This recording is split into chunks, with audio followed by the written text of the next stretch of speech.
আসসালামু আলাইকুম, কেমন আছেন সবাই? একলা সংসার সামলাতে ভীষণ সাহস লাগে। আর আমার এই ছোট্ট সংসারের রানী আমি নিজেই। আমার মতে যেই সকল আপুরা একলা সংসার সামলায় তাদের সাহসের কোনো তুলনাই করা যাবে না। বাসায় কোনো মেহমান আসলে সব কাজ নিজেকে একা হাতে সামলাতে হয়, হেল্প করার মতো কেউ থাকে না।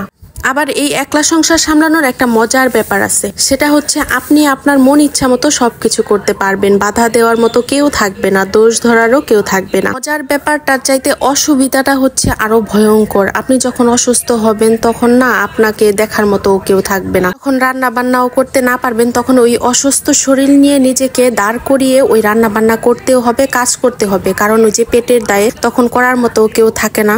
আমার নিজের সাথে এরকম ঘটনা বহুবার ঘটছে। আমি নিজেও অনেকবার অসুস্থ ছিলাম। অসুস্থ থাকার পরও আমাকে নিজের রান্না নিজেকেই করতে হয়েছে, কারণ আমার আরো দুজন মানুষ আছে যাদেরকে নাকি আমার খাওয়াতে হবে, রাইসার পাপা। যখন অসুস্থ হয়েছি তখনই আমার এই কথাটা অনেক বেশি মনে পড়ছে যে সুস্থতা আল্লাহ তাআলার কত বড় নিয়ামত, শুধুমাত্র অসুস্থ হইলে এই কথাটা মনে পড়ে। এর জন্য সবসময় যেরকম সময়ই পার করি না কেন, কিছু সময় ভালো কিছু সময় খারাপ, সব মিলিয়ে আল্লাহ তাআলার কাছে সবসময় শুকরিয়া আদায় করি। আল্লাহ তাআলা যেভাবে রেখেছেন অনেক বেশি ভালো রেখেছেন, কোনো অভিযোগ নেই আল্লাহ তাআলার কাছে। সকাল থেকেই শরীরটা খুব একটা ভালো লাগতেছিল না, যার জন্য সকালের নাস্তাতে গতকালকে রাত্রে দই মিষ্টি নিয়ে আসছিল, চিড়া দিয়ে আমরা খেয়ে নিছি। আর গতকালকে রান্না করা অনেকগুলা ভাত ছিল, রাত্রে খাওয়া হয় নাই, সেই ভাতে পানি দিয়ে রাখছিলাম, সেই পানি ভাত খেয়ে নিতেছি। রাইসার পাপাকে ডিম ভেজে দিছি, সে ডিম ভাজা দিয়ে ভাত খাবে।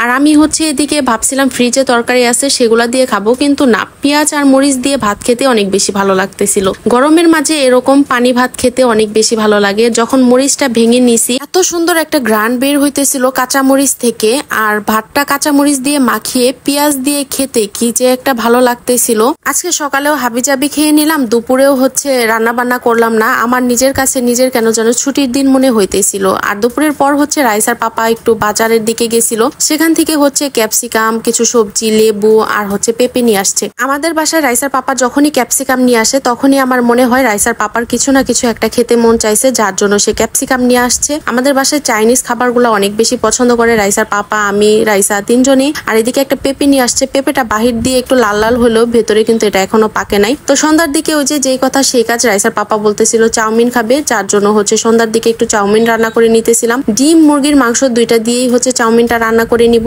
মাংস আর ডিম দুইটা দিয়ে রান্না করলেই না চাউমিনটা খেতে আরো বেশি ভালো লাগে। রাইসার পাপা আমার হাতের রান্না করা এই চাউমিনটা অনেক বেশি পছন্দ করে। কিছুদিন পরপরই কিন্তু এই চাউমিনটা আমি বাসাতে রান্না করি। এই চাউমিনটা আমি স্বপ্ন থেকে নিয়েছিলাম, এখনো এক প্যাকেটের মতো আছে, শেষ হইলে আবার নিয়ে আসবো। এখানে কিছুটা পরিমাণ সয়া সস দিয়ে দিলাম, সয়া সস দিয়ে আরো কিছুটা পরিমাণ টমেটো সস দিয়ে দিব, চাউমিন গুলা দিয়ে দিলাম। টমেটো সসের পরিমাণটা একটু বেশি করে দিব, এতে করে চাউমিনটা খেতে কিন্তু অনেক বেশি ভালো লাগে। কিছুক্ষণ নাড়াচাড়া করে ভালো করে মিশিয়ে নিয়ে শেষের দিকে আমি ক্যাপসিকাম গুলা দিয়ে দিব, এতে করে কাঁচা কাঁচা একটা সুন্দর ফ্লেভার আসে ক্যাপসিকাম দিয়ে। আর চাউমিনের ভিতরে একটা মশলা ছিল সেটাই একটু দিয়ে দিলাম, আর কিছুটা গোলমরিচের গুঁড়া দিয়ে দিলাম। টমেটো সসের পরিমাণ আমার কাছে মনে হয়েছে একটু কম হয়ে গেছে, যার জন্য আরো একটু টমেটো সস দিয়ে দিলাম। শীতের সময় কিছু গাজর ছোট ছোট করে কেটে ফ্রিজে ফ্রোজেন করে রাখছিলাম, সেখান থেকে কিছুটা গাজর চাউমিনের মাঝে দিয়ে দিছি, এতে করে কিন্তু কালারটা অনেক বেশি ফুটে আসছে, খেতেও অনেক বেশি ভালো লাগছে। এখন শুধু কিছুক্ষণ নাড়াচাড়া করে নিলেই আমার রান্নাটা হয়ে যাবে। আর রান্না শেষের দিকে একটু ছবি তুলে নিতেছিলাম। রান্না বান্না শেষ করে সবসময় কিন্তু আমি একটু ছবি তুলে নিই, তারপরে খেতে বসে গেছি। রাইসার পাপাকেও দিয়ে দিছি, রাইসা বুড়ি পরে খেয়ে নিবে। আর এই ছিল আজকে রান্না বান্নার ভিডিও, সারাদিনের ব্লগ ভিডিও। ভিডিওটা কেমন লাগলো অবশ্যই জানাবেন, লাইক কমেন্ট শেয়ার করে দিবেন, পেজটাতে ফলো দিয়ে দিবেন। ইউটিউব চ্যানেল থেকে দেখে থাকলে চ্যানেলটা সাবস্ক্রাইব করে দিবেন। আজকের মতো এখানেই শেষ করছি। আল্লাহ হাফেজ, ভালো থাকবেন সবাই।